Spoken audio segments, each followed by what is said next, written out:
Google Pay की matang da khara hajarake Google Pay sida aham da koina hang da changi je bank account ama change aduga phone number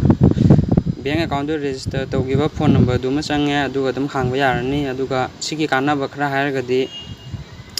kogi account du sidagi dum yeng ba yare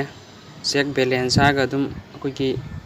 enter UPI pin ha je koi sigi Google Pay की application je koina hang ba matam da semak toine si je aduga si changa ga dum koi balance yeng ba yai sumaina koi bank account da leiba koi account balance tu sida sigi mateng na dum check to yai adu ATM da satna draga su ama da aduga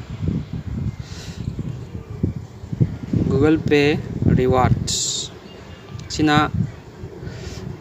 ₹21 aina phangi bagini haide aina imanabaduna link tharaga aina install tawre aduga aina transaction tawgre ahanba first transaction tawbagi ₹21 phangbane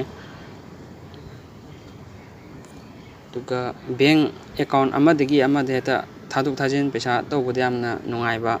application ne haide aiki UCO bank oigera SBI oigera adu amana atopa Google Pay hangba amagi SBI oigera any bank ki account da dum paisa thaduk thajin tawba yaiba adu sigi application jina pochai leiba recharge tawba loina yai aduga paisa thaduk thajin tawbusi yam nungai aduna mobile recharge tawba yai bill payment bank transfer paisa account amade thaduk thajin tawbada yamna wadana tawba yai aduna mayamsu aina makhada piriba link in description da piriba link to ade changaga install tawbiyo aduga nungaibra yango mayamgi kanaba do yengaga